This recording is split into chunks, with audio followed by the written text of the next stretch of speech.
Olá, meninos e meninas, moças e rapazes, sejam todos muito bem-vindos. Vocês estão no canal Sistema de Ensino Monte Carlo, um canal pensado para você, estudante do ensino público, seja você do ensino médio, do ensino fundamental, você universitário, pesquisador, curioso da matéria. Aqui você encontra conteúdos de humanas e de exatas, história, filosofia, sociologia, geografia e matemática. Tá? Desde já, eu peço sua contribuição. De que forma? Contribuindo com seu like, com o seu compartilhamento, sua divulgação. Se você ainda não é inscrito, torne-se inscrito. Dúvidas, gente, suas dúvidas, coloca aí nos comentários. Esse é o papel do professor, tirar suas dúvidas. O Sistema de Ensino Monte Carlo é um canal não voltado para o entretenimento, mas para a pesquisa, para o estudo. Tá? Aqui nós já temos uma grade significativa de conteúdos, de história, por exemplo, já rompemos, né? A pré-história, a antiguidade, já estamos prestes a finalizar a Idade Média, na data que esse vídeo vai ao ar. No nosso módulo de filosofia, nós estamos tratando dos filósofos, né? Os principais pensadores e algumas teorias da filosofia. Já iniciamos o nosso módulo de sociologia com a participação e o comportamento do ser humano em sociedade. E o nosso módulo de matemática com matemática básica. Já falamos sobre os números naturais, já iniciamos números primos. Então, gente, tem conteúdo. Até a presente data de hoje, esse é o conteúdo que eu tenho para vocês. E para que eu continue trazendo mais material aqui para o canal, eu preciso que você compartilhe, eu preciso que você deixe seu like, eu preciso que você interaja com o canal, para juntos assim, nessa corrente, com o objetivo de dinamizar o ensino público, mostrar ao YouTube a relevância do nosso canal para a plataforma. Tá ok? Dito isso, vamos lá.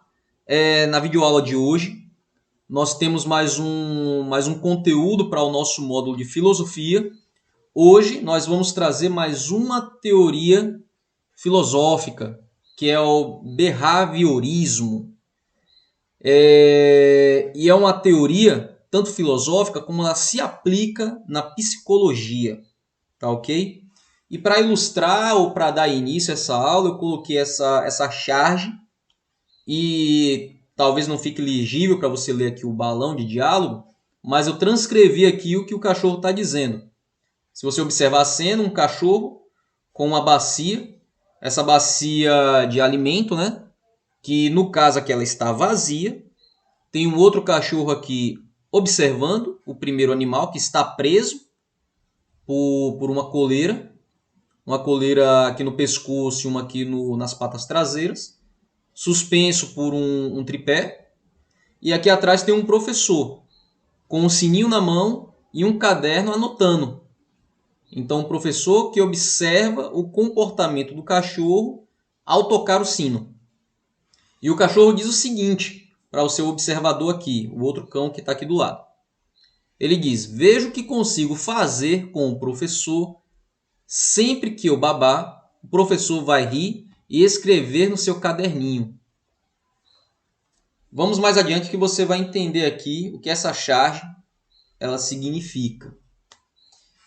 Então, gente, Will Hunt talvez seja o melhor candidato ao título de fundador da disciplina psicologia. O Rand é esse rapazinho aqui da figura, simpático por sinal, para os padrões do século XIX. Ele abriu um laboratório em 1879 na Universidade de Leipzig, com o objetivo de examinar o funcionamento da mente humana. E a abordagem de Rand para essa tarefa baseava-se na introspecção. Ele se baseava naquele indivíduo que ele não era extrovertido, ele era introvertido. Então, todo o trabalho de Rand até esse momento se baseia na introspecção. E ele pedia, nos seus experimentos, né, às pessoas submetidas às experimentações, que analisassem e relatassem como ocorriam seus próprios processos mentais, sendo que esses processos mentais só seriam abordados aqueles processos mentais conscientes. E tudo isso sobre determinada condição. E essa condição, por exemplo, seria a resposta mental e introspectiva diante de um ruído estrondoso. O problema dessa abordagem era a impossibilidade de verificar os dados acumulados. Os pesquisadores não tinham como, de modo algum, saber se os relatórios fornecidos eram exatos.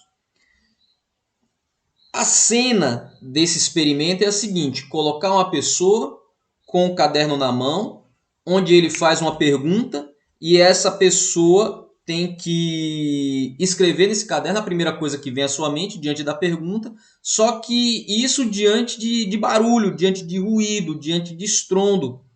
Então ele tentava impedir a concentração do indivíduo. Então, por conta disso, a exatidão dos resultados dessa pesquisa e desse experimento, eles foram questionáveis. Preocupações desse tipo levaram o norte-americano John Watson a propor que a psicologia mantivesse o foco inteiramente sobre o comportamento observável. O que Rand queria era analisar o interior da mente.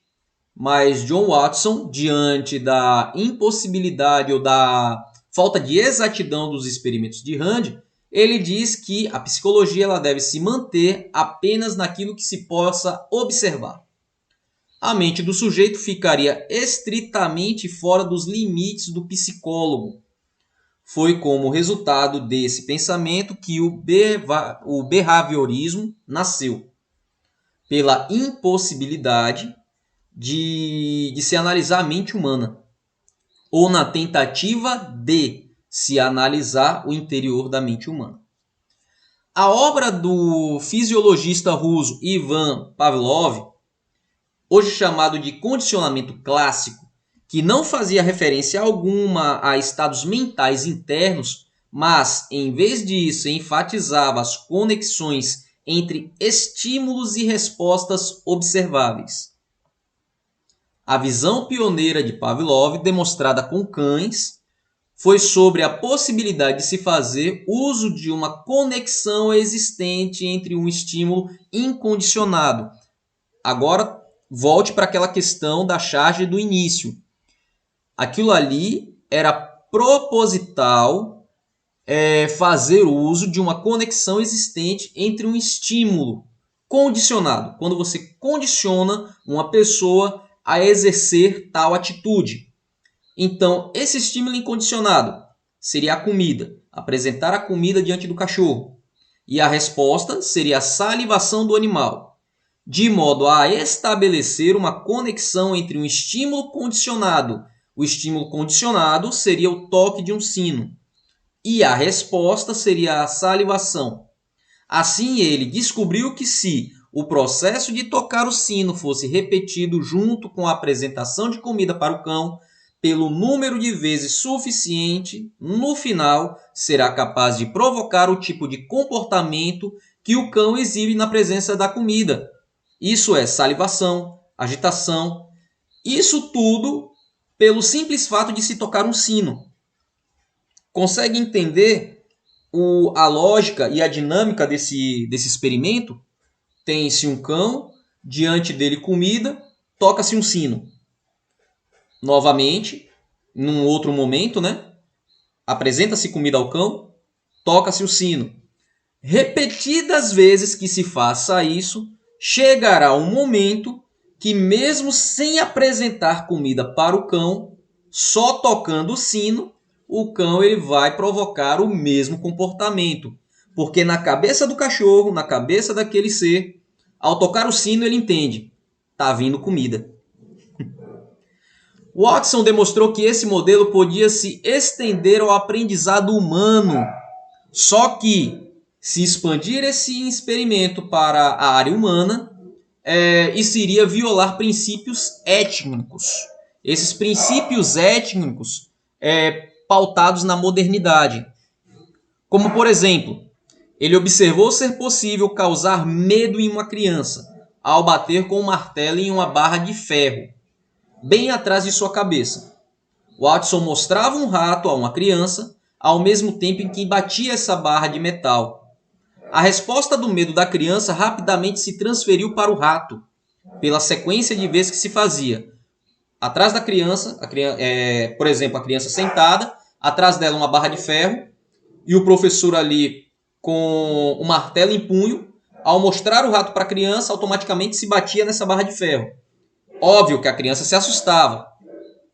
E aquilo ali com o rato diante dela. Isso se repetindo diversas vezes. Então, o medo da criança se transferia para o animalzinho, que no caso era o rato. E isso logo que ficava sozinho, no caso, o rato provocava a resposta de medo na criança.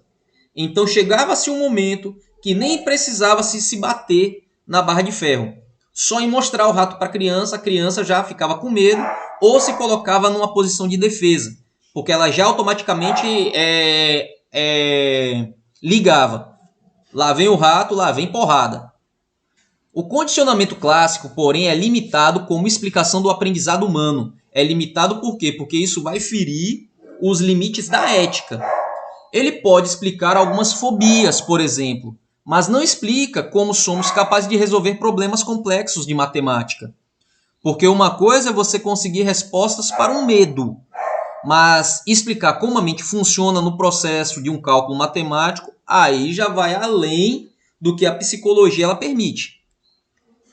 Em parte, foram essas limitações que levaram B.F. Skinner, não confunda esse Skinner aqui como personagem dos Simpsons, tá? A desenvolver a sua teoria de condicionamento operante. Skinner, com todo esse trabalho elaborado por Rand e por Watson, ele vai elaborar a teoria do condicionamento operante. Essa teoria mostrava como comportamentos espontâneos produzidos por organismos em seus ambientes naturais poderiam ser incentivados ou desestimulados pelos padrões de reforço associados por ele. Nesse caso aqui, para exemplificar, se você soltar um rato num labirinto e para você ensiná-lo a tomar as direções corretas, fazer o rato a andar nesse labirinto, ele conseguiria isso se toda sua tentativa bem sucedida ele fosse recompensado com comida. Então, toda vez que o rato fizesse uma manobra assertiva, ele ia ser presenteado com comida. Então, dessa forma, você ia fazer o rato aprender a andar naquele labirinto. Porque pelo instinto ou pelo sentido de recompensa, ele iria tomar os caminhos, né, pelo túnel correto. E dentro da visão do behaviorismo, ainda são úteis no campo da psicologia, mas o seu apogeu ele já passou. Por quê? Porque o limite da ética barrou o avanço do behaviorismo. Constatou-se, porém, realmente ser preciso interesse pelo que ocorre no interior da mente humana. No entanto, ao insistir na importância da observação, na medição e da testabilidade, o behaviorismo desempenhou um papel importante para elevar a psicologia a um patamar científico. Então, gente, em suma, o behaviorismo ele vai se tornar como é que eu posso dizer? Uma ferramenta psicológica, uma ferramenta utilizada na psicologia clínica, o que, na verdade, no século XIX foi uma tentativa de estudar o interior da mente humana, ela foi aproveitada pela abordagem da medição e da testabilidade, pela insistência do método. Então, ele passou a ser utilizada na psicologia clínica. Tá ok? Turma, essa foi a nossa videoaula de hoje. Espero que tenha sido rica e produtiva para vocês. Dúvidas? Deixa aí nos comentários. Esse é o papel do professor, tirar dúvidas. Tá? Fiquem todos bem. e até uma próxima.